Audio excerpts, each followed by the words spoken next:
This is Candid Conversations with Dr. Mayfield, a podcast that resources families and friends with tools to have important conversations about mental and emotional health.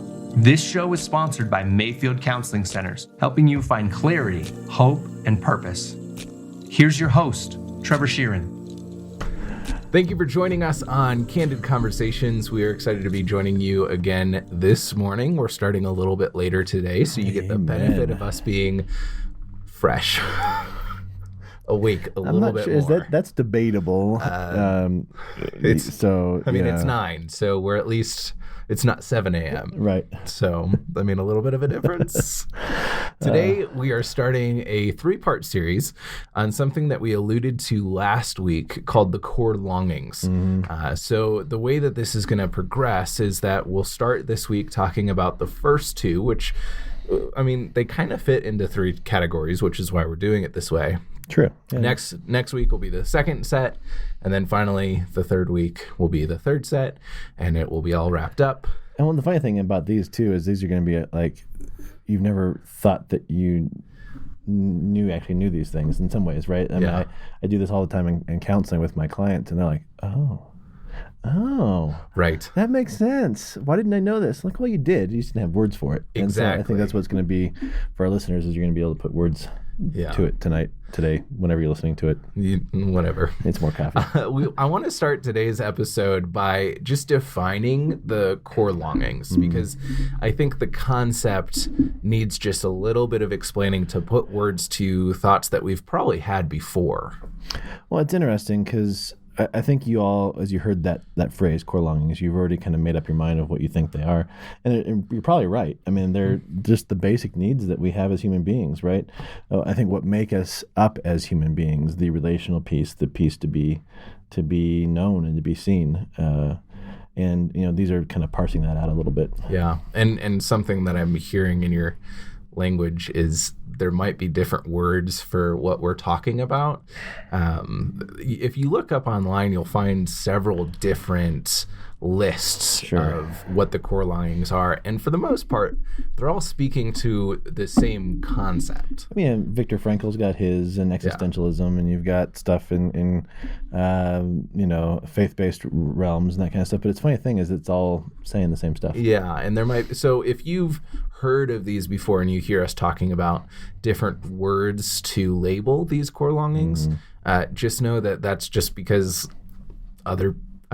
we have different words for it, but we're talking about the same 6 things essentially. And one other note that I think is important is that a lot of these core longings can be satisfied by the same things, or a core longing can tie into another one. Like, it's not as clean cut as like, this is the core longing of love and nothing else touches it. It's kind of messy. It is, and it's very gray. No, I can't say Shades of Grey because that book ruined that one. But you're talking about the Civil War book, right? Yes, that one. Yeah.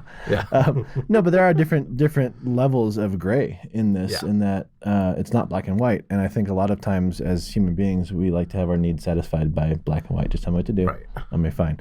Well, and I think if we look at the medical model of mental health right now, Don't get me started. Here's a pill that's going to solve this one problem for you. Or a diagnosis that's going to fill this. Yeah. Right. And so the core longings are far more human than that. Right.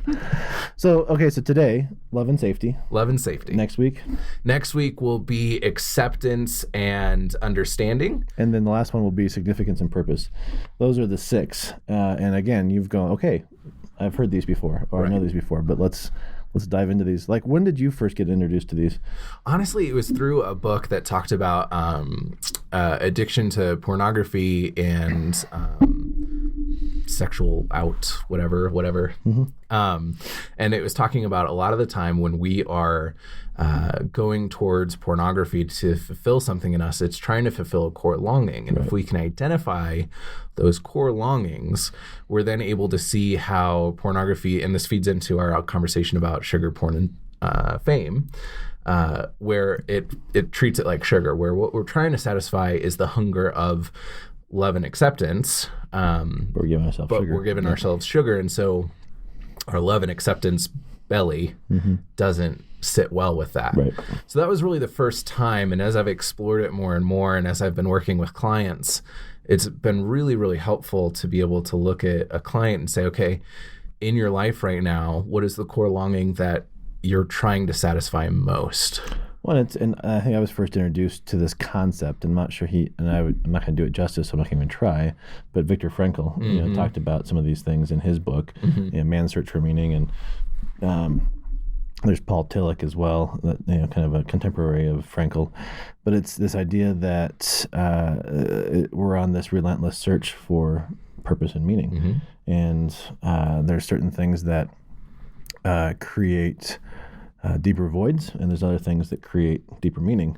And so I think it's a really interesting concept that we quickly dismiss or forget. Right. And that's why it's important to have conversations about it, because I think that, like we talked about earlier, it might be something that we kind of understand already, but being reminded of it allows us to view our world and our experience and what we're doing in a different way that helps us understand, like, oh, I was really upset with that one person just because I didn't feel understood by them. Well, right. And so it's interesting. So love and safety today, and these are conversations I'm not sure you've had, you probably had with your wife, I've had with my wife, of, the love languages. I think that's where a lot of Gary Chapman stuff has come from, is going, okay, if we are beings that seek out love, how do we do that well? Yeah. But it's interesting. My understanding from my own personal life of love and safety is so vastly different than my wife's. And I remember conversations that we had probably early on. I'm a dreamer. Everybody that knows me, I'm a dreamer. I'm a risk taker. I'm fine sleeping on somebody's couch and, until we figure things out. Well, that's not my wife. Safety for her was, and I always fought up against it, going, I'm doing the best I can. It wasn't about me. It was about the fact that, a solid place. When we signed a 2-year lease, that was safety. When I stayed at a job longer than 6 months, that was safety. That's different for me, but it was, finding out those things for her and realizing, why wasn't our relationship early on? We've been married for 12 years here soon. Why wasn't our relationship early on hitting on all cylinders? Well, it's because she didn't feel safe. And it wasn't anything about me personally. It was about just her definition of safety and how she got that filled. But we don't ever talk about that kind of stuff. Yeah, which brings up the idea of like Maslow's hierarchy of needs. Sure. We've talked about that a lot on the show, and somebody might be like, okay, listen, guys, you're telling me I've got core longings. You're telling me I've got this wheel of needs that I have, and that there's Maslow's hierarchy of needs, which is pyramid. What do I think about? And the answer is yes. Yeah, all of them. But you're right. I think that being able to recognize this in others and recognize it in ourselves can give context to our behaviors. One of my professors consistently says all behavior makes sense in its context. Sure. So once you're able to understand, the core longing of safety is not being fulfilled for you right now. So there's disrespect, or there's what is perceived as disrespect, but it's actually trying to find their own voice. Or it could be a perceived, you don't notice me. Well, no, they don't notice you because they're trying to make sure that they don't go into an anxiety spiral or whatever, or they're critical, or they're harsh, or they're, and it's, I've worked with quite a few couples right now, and I asked that question, when in that fight, what core longing was being, the missing, and how are you trying to communicate it? And you just kind of sit there for a second. They're like, oh. And I think this is another discussion that is a little bit easier to describe from the negative perspective of like, what doesn't give you safety. And I've been reflecting this week in my own life about how I really like listening to NPR, because I feel like I learn something, I'm involved, and get to like have an understanding of what's going on in the world.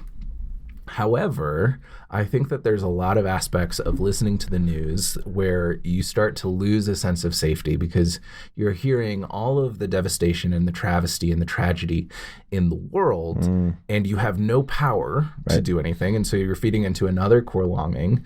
But particularly with safety, we can hear things about, an economic turn, or what is the job market like right now, or is Korea gonna bomb us? Like all of these things. And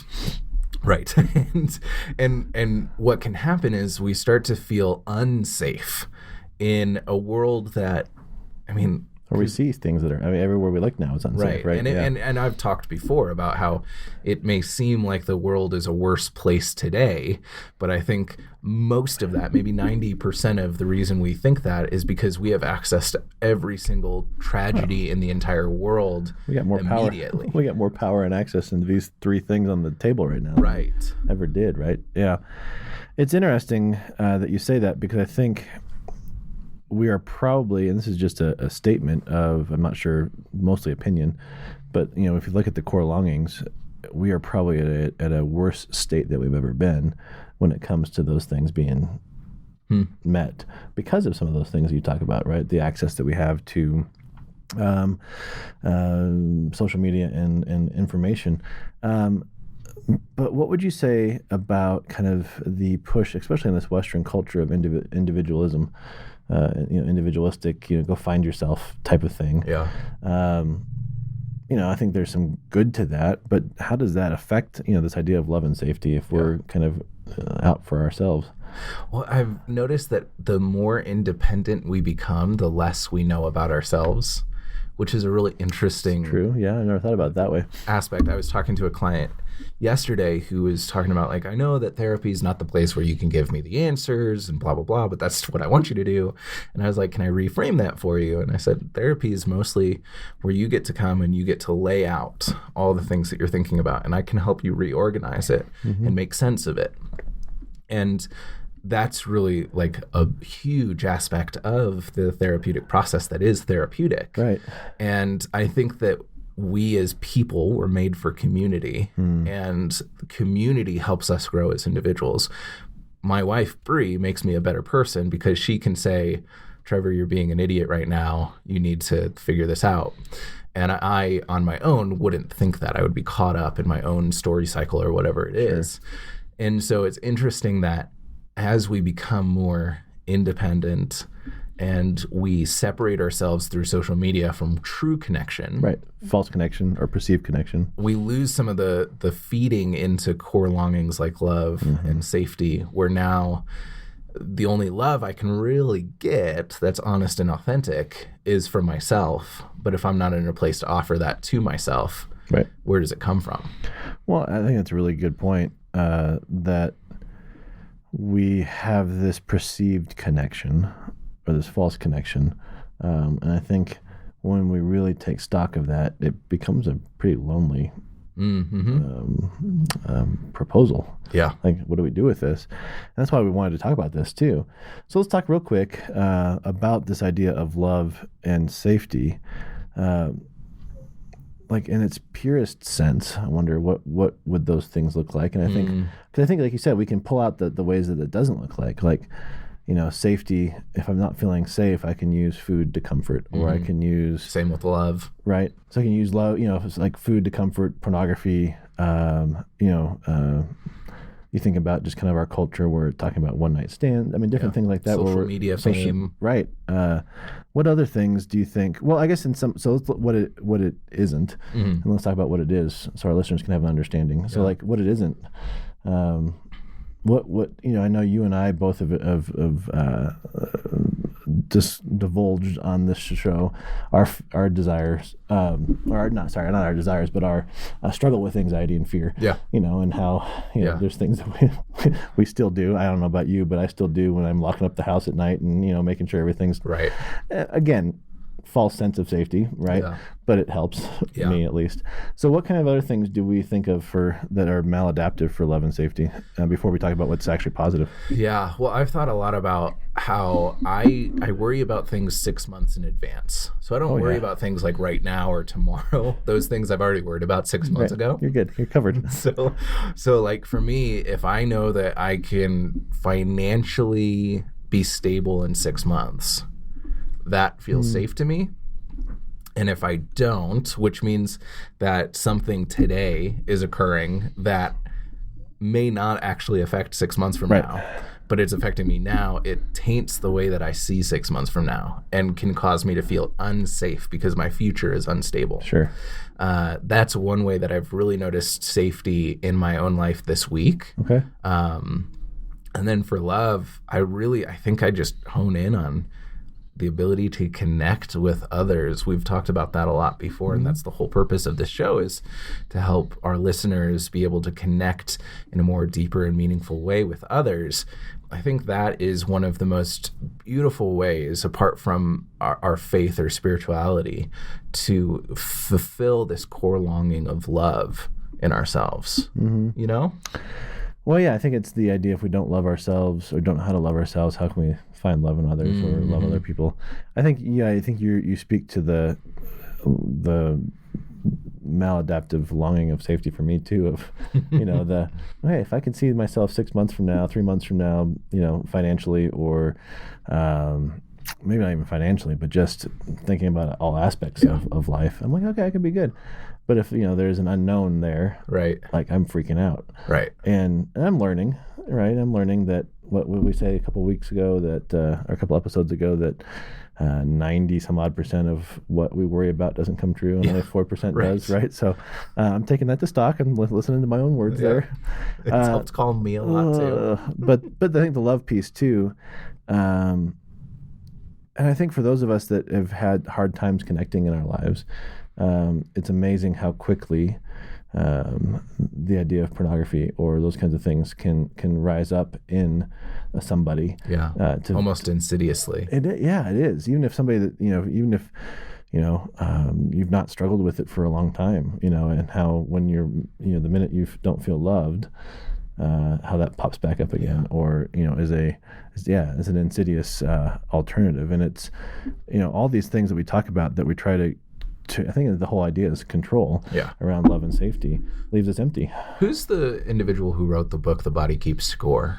Besser Van de Kolk. Okay, so he I think in that book talks a little bit about how when we're under stress or whatever weight, it's the weakest parts that break first. Yes. And so when we get stressed, if you're constantly getting colds, that's probably just a weak spot of your body, and that's where the stress hits hardest first.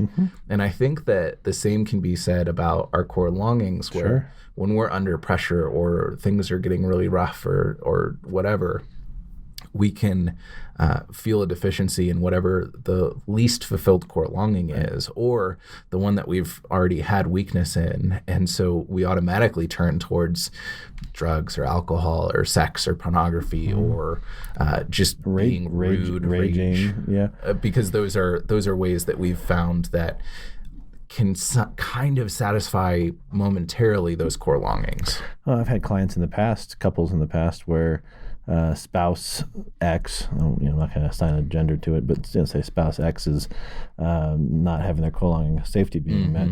And so when that's triggered because of spouse Y, spouse X just starts raging and just spirals, into a volcanic eruption or out of control or whatever. And in that moment, for that 5, 10, 15 minutes, they feel powerful. And so because they feel powerful, there's a false assumption of safety. Where what they're really asking is, what just happened didn't make me safe. And I don't know how to say that to you, so I'm just going to rage. Right. And we see that quite a bit.